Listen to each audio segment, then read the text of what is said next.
Thanks for everybody for coming back out this evening. We'll continue on our lesson on sins of the tongue. And we covered the first two topics here, and tonight we'll actually cover all three of them. I missed one of them. And we'll go into the 7 sins of the tongue tonight, but we'll do a quick review.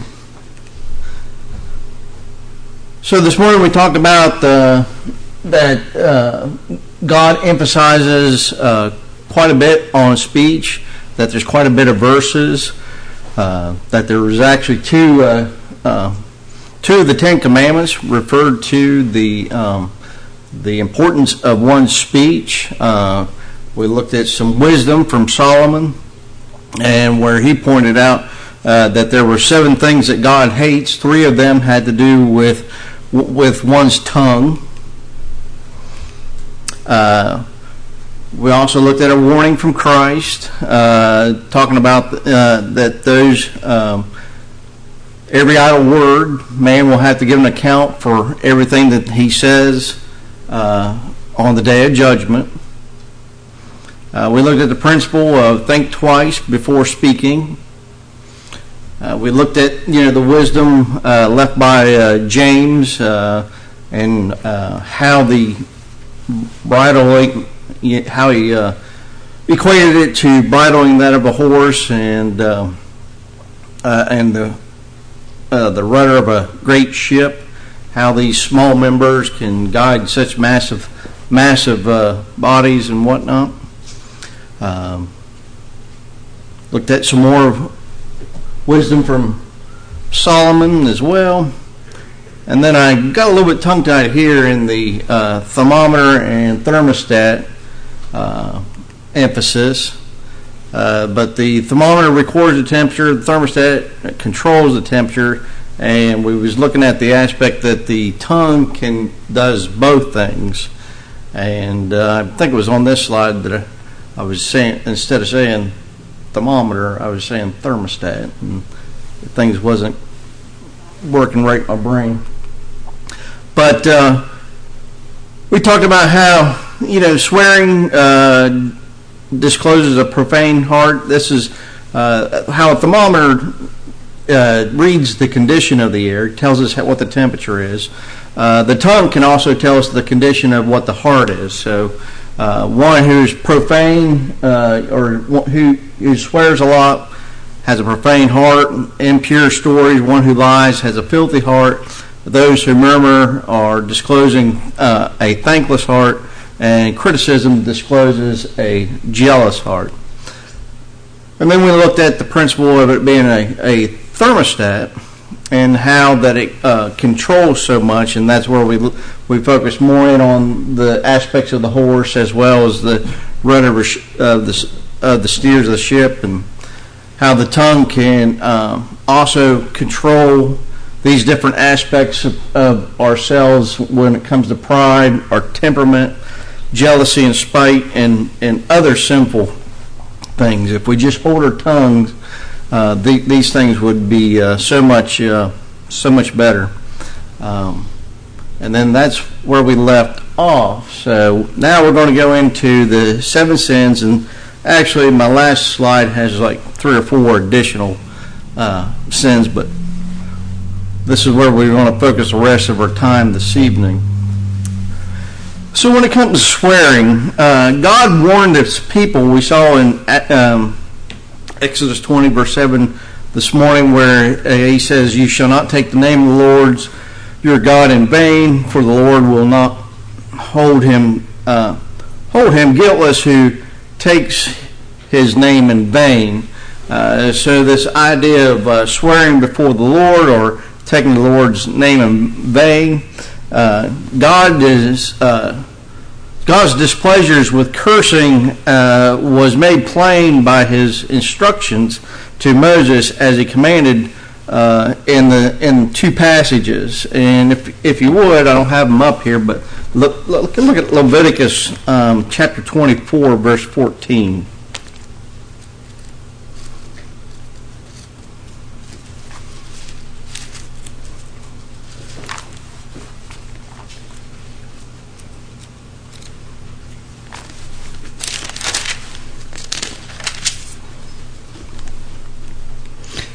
says, take outside the camp the one who has cursed. Then let all who heard him lay their hands on his head, and let all the congregation stone him. So we can see God really had a concern with those who cursed or those who swore or used his name in vain, and to the point that it could cause one's death, or that one would be held accountable to the point of death. Also, just a couple chapters over in chapter 26, let's look at verse 16 over there. It says, I also will do this to you.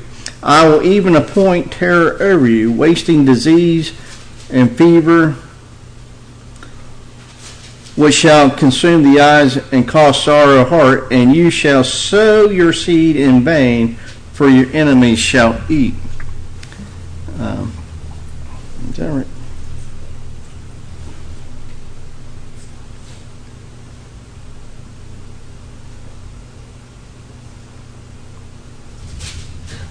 It's not what I have up there in my notes. Anyway, the verse that I was looking for says, and whoever blasphemes in the name of the Lord shall surely be put to death.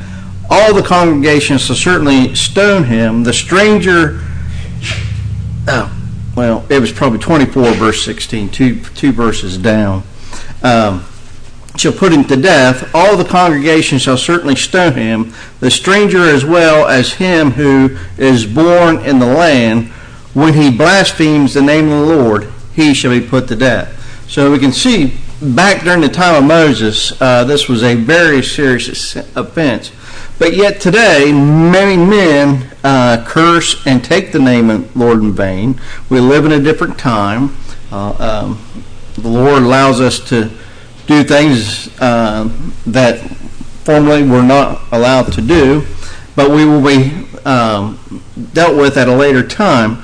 Let's consider Proverbs chapter 18, verse 10, where it says, the name of the Lord is a strong tower. The righteous run to it and are safe. And just think about that. Most people, even some of the most evil people, they don't take into consideration what the Lord might be able to do for them until their life is about to come to an end. And then all of a sudden they show remorse. Now, I don't think God's going to allow us to gain our salvation. I don't think He's going to allow us to wait till the last minutes here on life for us to confess the things that we have done wrong. I could be wrong. But consider that individual who swears and curses all the time. That person who takes the Lord's name in vain and perverses it and profanes it, they will find it very difficult to come and ask for the Lord for help when they're in time of need, and very likely will probably not receive any help. So swearing and cursing is a very serious offense. I came across some writings that talked about a tract entitled The 10 Reasons Why I Swear, and that's what I put in the book there and put my lesson here. It shows the foolishness of the habit of swearing, and some of this is a little bit of sarcasm, but I think it paints a clear picture of what swearing does. Some people swear because it pleases their mother so much. That's a little bit of the sarcasm. Some believe it may be a mark of manliness. It proves one has self-control, and that's obviously not. It indicates how clearly one's mind operates. It leaves no doubt in anyone's mind the nature of their character when they swear. It makes conversation so pleasing when you talk to somebody who uses foul language. It impresses people and shows their level of education. It's a sign of their culture and their refinement, if you will.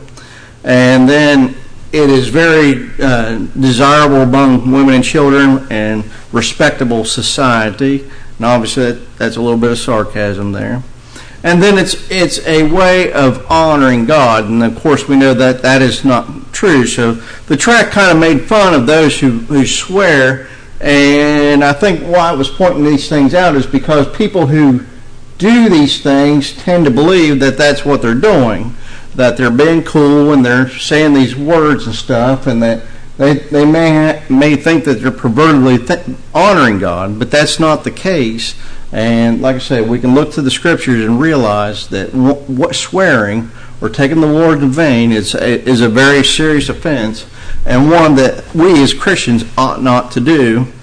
And I know once I became a Christian, and never really noticed it before, but then you start being more conscientious of those things that you ought not be doing, and then you start hearing how others talk at work, you come to realize how bad some of those environments are, and it's like, wow, I never noticed that before. But again, that's what how the Holy Spirit has the opportunity to work upon you. We become more conscious of that thing, and it definitely makes conversation very hard when you're talking to somebody that's just using profane language and cussing and cursing every other word, and definitely not something that I want to ever be a part of again. And before we leave swearing, we should also not, I didn't go into it very much, but don't forget euphemisms. I think that's probably where we as Christians probably have the biggest struggle, is using euphemisms. There's a lot of them out there that refer to God or are used in place of God as a profanity or whatnot, and those things are just as evil. So just be careful of adopting those euphemisms that are out there. Next, let's look at gossiping and talebearing. I want to go here to the book of Proverbs. God's law states in Leviticus 19 verse 16 says, "You shall not go about as a talebearer among your people." So this idea of being a talebearer reveals secrets, but he or she who is of a faithful spirit conceals a matter, and that's in Proverbs 11:13. So like I say, you're a talebearer if you're revealing things that if you're having a conversation with somebody and they start whispering, hey, have you heard? That's probably a conversation that you ought not to be part of. We also see in Proverbs chapter 20, verse 19, it says, "He who gets about as a talebearer reveals secrets. Therefore, do not associate with one who flatters with his lips."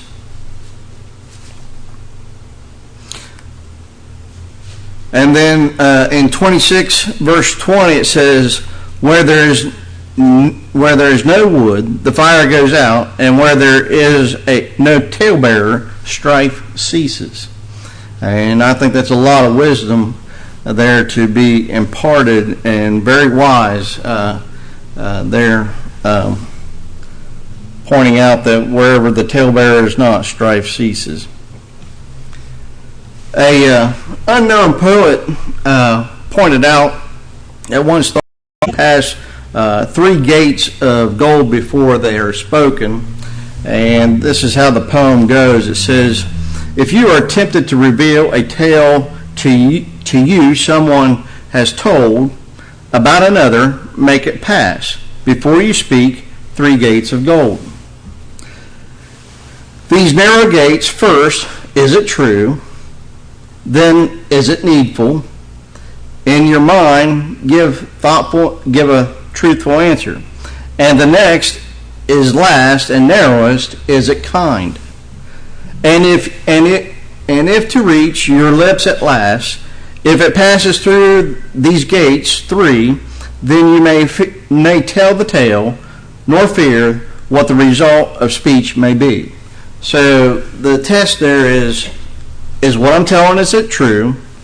Is it needful? Is it something that we ought to know about, or that individual I'm conversing with? And then two, is it kind? Is it a matter of kind, or am I just complaining about somebody, or am I being a talebearer?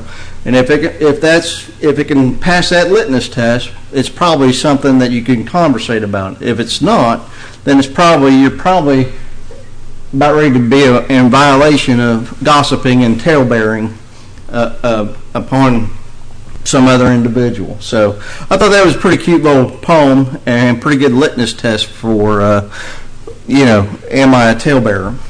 Now let's look at criticism. I think this is an area that I've never really, as I was putting this lesson together, I've really never looked at criticism as a type of speech that I should be worried about. But as I found out, it is. I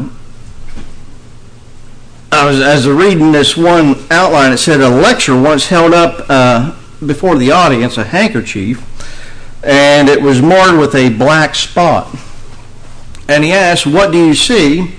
And everybody, the majority of the folks, pointed out a blot was almost the unanimous reply.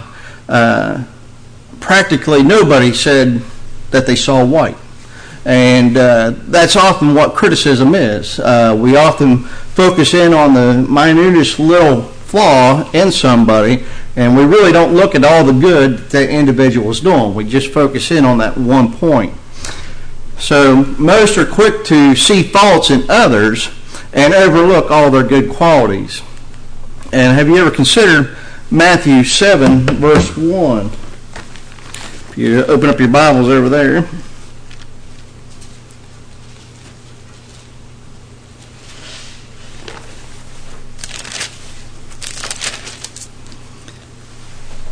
Where Christ says, "Judge not, that you be not judged."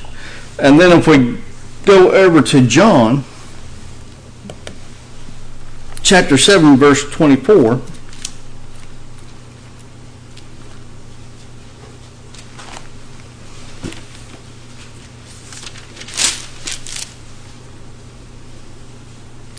says, "Do not judge according to appearance, but judge with righteous judgment." So Christ was not saying that we shouldn't discern right from wrong, but I believe what he was saying is we shouldn't be worried about criticizing everything and everyone that we meet and come upon. And we should use that righteous judgment. Again, is it something that is it fair to be saying? Is it something that is kind to be saying? And if it is, then we probably can say it. But if it's not, then it's probably a criticism. And I think a few slides back we looked, and often the critic is often being critical out of jealousy. So we also ought to examine our heart to ensure that, when we want to criticize that individual, are we criticizing because we're trying to be helpful to them, or are we criticizing because perhaps maybe we're a little bit on the jealous side? And then let's look at James chapter 4.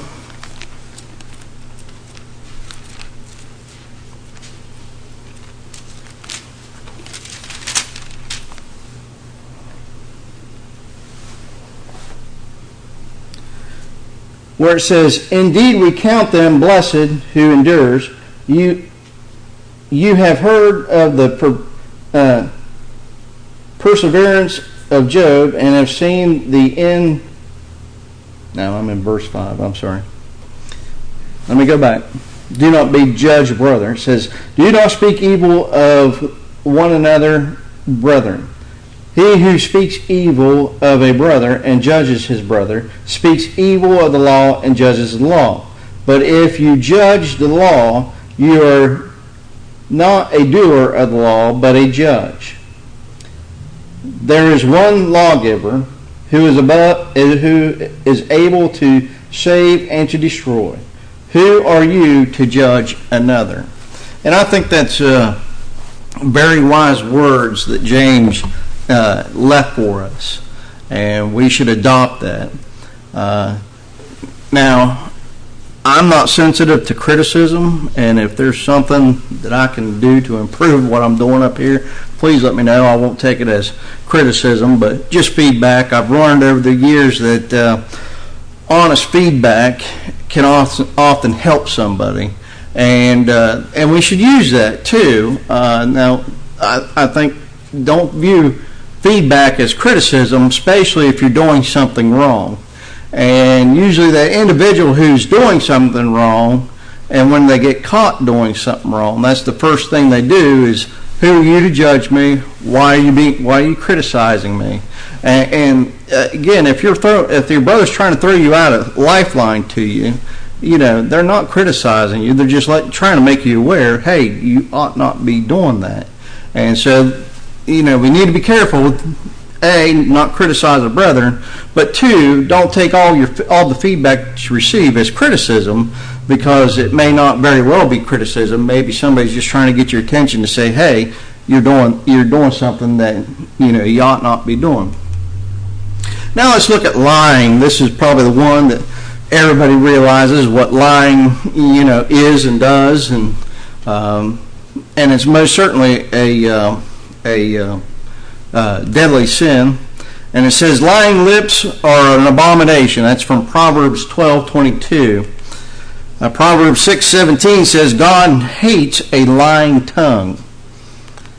And then Revelations chapter 21 verse 27 says, but there shall by no means enter it anything that defiles or causes an abomination or a lie, but only those who are written in the Lamb's book of life. So yes, a lie, according to the book of Revelation, can keep you out of, eternal life ever after. So I would hate to see anybody stand before that day of judgment just to find out that your life's not written in that book, in the Lamb's book. So lying is a very serious thing, and one that we need not let our lips do. Now here's probably another difficult one for a lot of us. I know this is one that I have trouble with sometimes, and that's jesting, coarse jesting, if you will, or idle words. Matthew 12 verse 36 says, but I say to you that for every idle word men may speak, they will give an account of it on the day of judgment. So we got to realize everything that we say, we're going to give an account for. Look over at Ephesians chapter 5 and verse 4.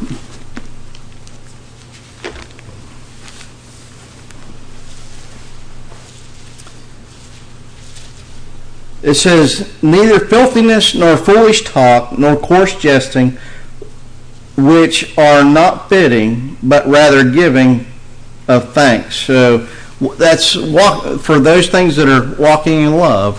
If you are, if you're, filthiness, foolish talking, and coarse jesting, those things aren't of love and are not of kindness, and not things that we ought not to do. So Paul lists those things that we ought not to be doing. Let these things not be named among you that are saints. And coarse jesting is certainly one of them. Some have concluded that these passages, that all joking is wrong, and that humor must be completely shunned away by Christians. And that's not the case. I don't think that's where Paul was coming from. However, the word idle literally means free from work and not working or interactive. So idle words is one which isn't working or producing.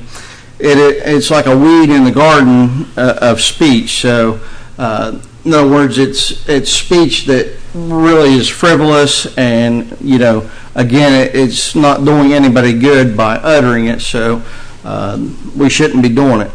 Humor has its rightful place, and matter of fact, over in Proverbs chapter 17, verse 22, it says, "A merry heart does good like medicine." So definitely supposed to have smiles on our face, and there's nothing wrong to be telling jokes with one another, but we shouldn't be joking at the expense of our fellow brethren. That's the point with the coarse jesting.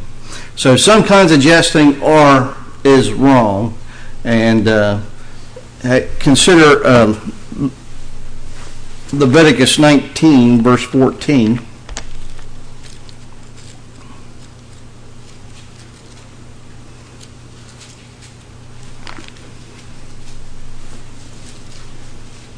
It says, "You shall not curse to death, nor put a stumbling block before the blind, but shall fear your God. I am the Lord." So what have we said? This would be mocking and making fun of people who are less fortunate. That's something that we should not be doing. Also, look at Proverbs 17, verse 5.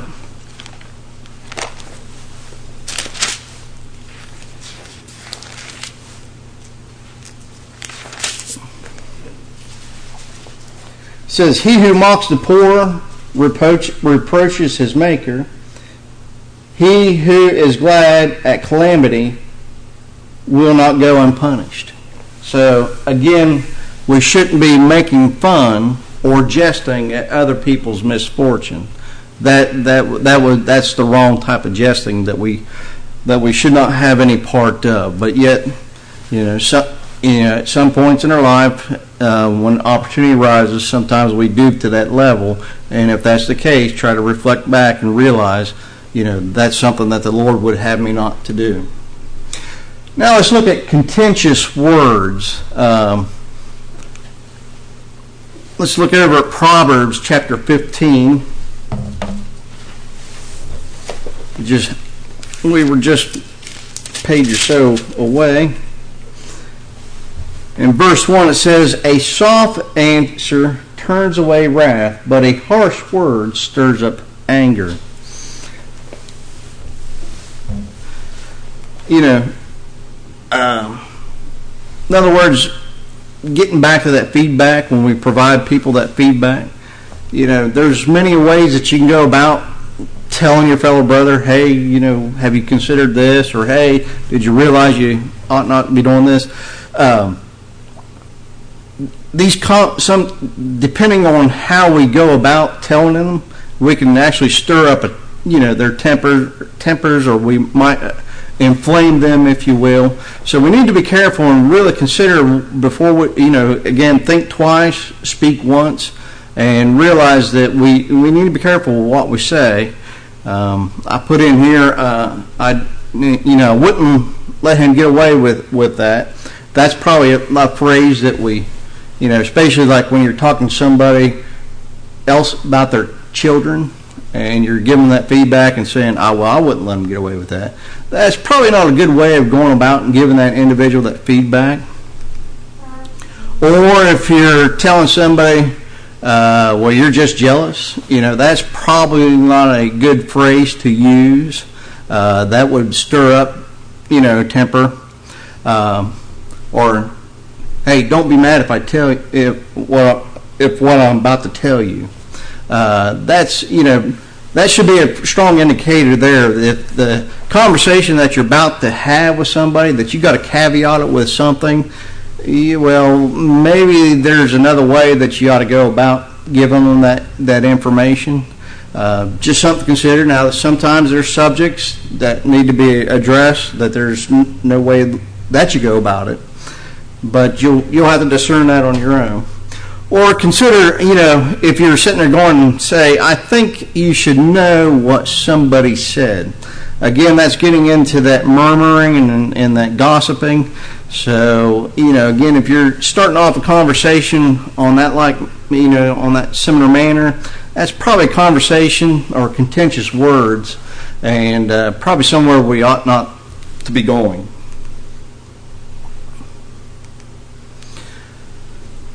Soft words stop arguments, and that's what we saw there in Proverbs chapter 15, verse 1. And often the winner of an argument still loses.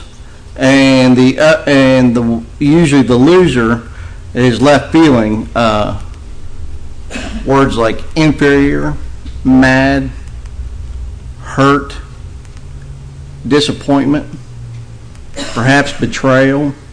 So you may be completely in the right of what you're addressing with that individual, but because you went about it the wrong way, that's how you make that individual feel. And that's something, we shouldn't strive for this type of communication. If that's the way words are rolling off your tongue, well, maybe you ought to re-examine how you approach individuals.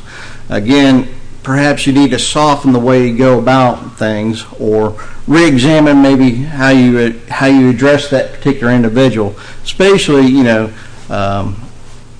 I've learned over the years to not listen to what people say, but to watch their body reaction. Often the body will reveal so much more than what their lips will.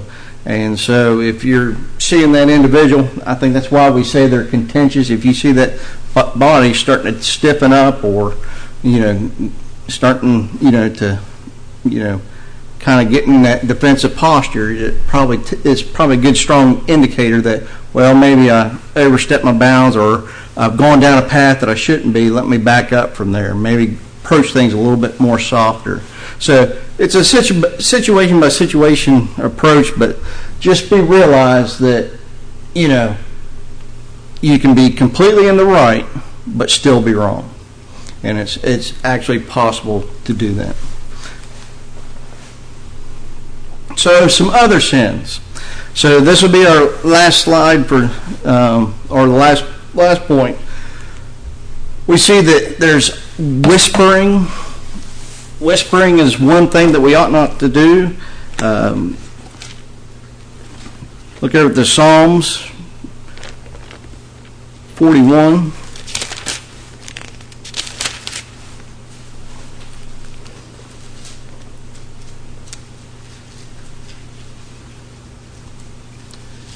In verse 7 it says, "All who hate me whisper together against me. Against me they devise my hurt." So again, this is,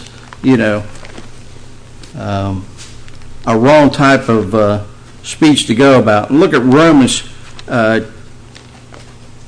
chapter 1.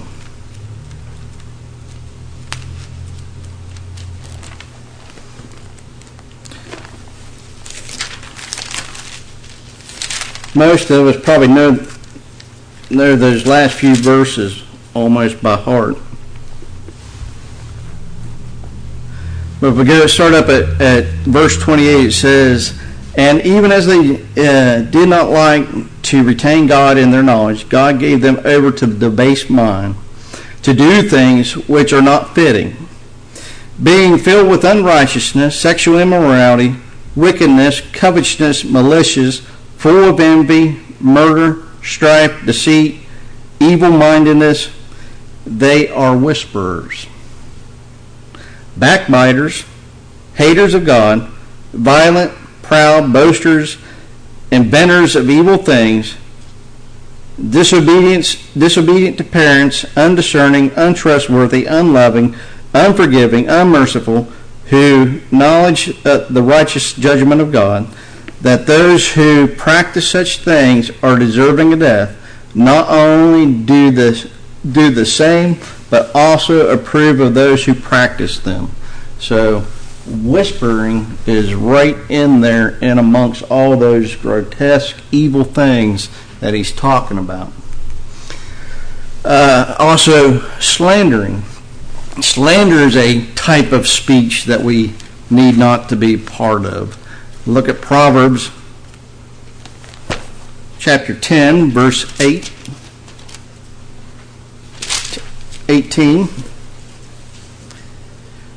"Whoever hides hatred has lying lips, and whoever spreads slander is a fool." So only the foolish man would spread slander. Also consider over in the New Testament, go back over there to Romans.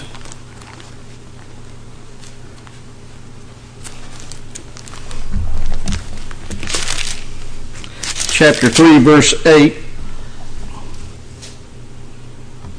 And it says, "And why not say, let us do evil, that good may come, as we are slanderously reported, and as some affirm that we say, their condemnation is just." So even Paul condemns slandering. What about tattling? Have you ever considered tattling or being a tattlebearer?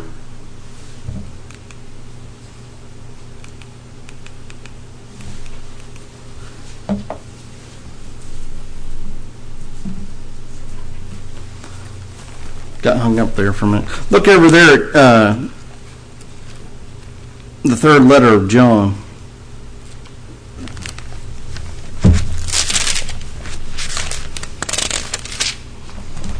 And verse 10, where it says, "Therefore, if I come, I will come to the mind he heeds, which he does, prattling, or prating," that's the same as tattling, "against us with malicious words, and not content with that.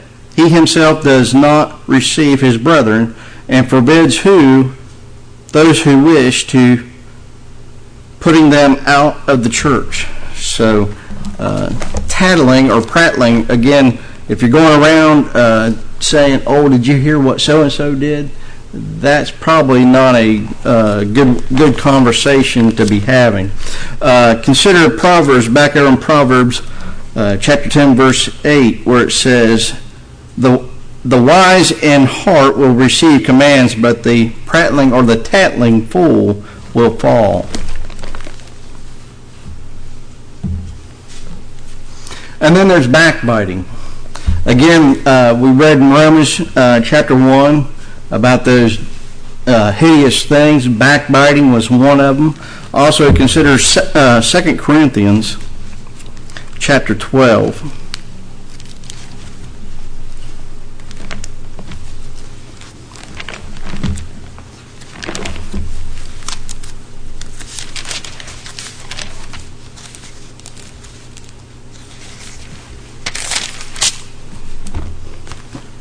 Verses 20 and 21 says, "For I fear lest when I come, I shall not find you such as I wish, and that I shall be found by you such as you do not wish, lest there be contentions, jealousies, outbursts of wrath, selfish ambitions, backbitings, whisperings, conceit, and tumults, lest when I come again, my God will humble me among you, and I shall mourn for many who have sinned before, and have not repented of uncleanliness, fornication, and lewdness which they have practiced." So we can see, again, listed in amongst those things that he talked about, backbiting. Again, if you're going around spreading things about your brother, slandering is lying, but maybe they did do something, and you didn't approach them, but you go around telling everybody else about what they did. That's you getting evil. That's you biting them behind their back, and that's something that we should not be a part of. So all these things: whispering, slandering, tattling. Yes, I realize that somebody can be doing something, and if they're doing it, go to them. Don't go to the neighbor saying, "Hey, so-and-so was doing this." And then backbiting. All those are other types of sin that come from the lips. So in conclusion, we saw that not all speech, we need to remember not all speech is sinful. And we can look over there in the book of Proverbs.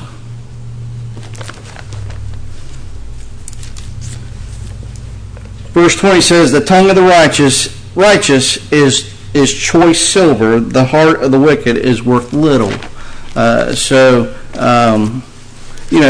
Not everything that we say or do is a simple thing. Let's look at chapter 16, verse 24. It says, pleasant words are like a honeycomb, sweetness to the soul and health to the bones. So perhaps we ought to let pleasant words roll off our tongue versus spiteful words. And then consider over there in chapter 25 and verse 11, where it says, a word fitly spoken is like apples of gold. And so, there's many forms of speech, whether it's, praise or whatever that may be. There's many forms of speech that are not simple, and those are the types of speech that we need to be doing. The tongue is capable of great destruction. We need to remember that. That was over in James chapter 3, verse 5. It's a small member, but, it's a fire that can destroy an entire forest. So a small fire can just turn into something horrific, and it can wipe out an entire forest, like out there in California. And then it can cause much sin. And consider Ecclesiastes over there. Chapter 5, verse 6, where it says, do not let your mouth cause your flesh to sin, nor say before the messenger of God that it was an error. Why should God be angry at your excuse and destroy the work of your hands? And so I think that's a fitting verse to stop on as we conclude this. And, just remember, cover a lot here, but the tongue is definitely something that we need to consider in our everyday life and make sure that we're using it rightly and justly. And remember the words of Jesus, but I say to you that for every idle word men may speak, they will give an account of it on that day of judgment. For by your words you will be justified, and by your words you will be condemned. So we need to really realize that and let that sink in and understand that our tongue could ultimately do us in if we're not careful. So that's the lesson. At this time we want to extend the invitation. I hope the lesson's been profitable. I know I even learned stuff as I was putting it together, stuff that I hadn't considered before. So I appreciate everybody's tentativeness and patience in listening to it. Now, like I say, we want to extend that invitation, a little bit of time that we set aside. If there's anybody here that wants to respond to the gospel call, all things are prepared, all things are ready. Or if you just need the prayers of the church, whatever that case may be, as we stand and sing the song that's been chosen. Who at my door is standing?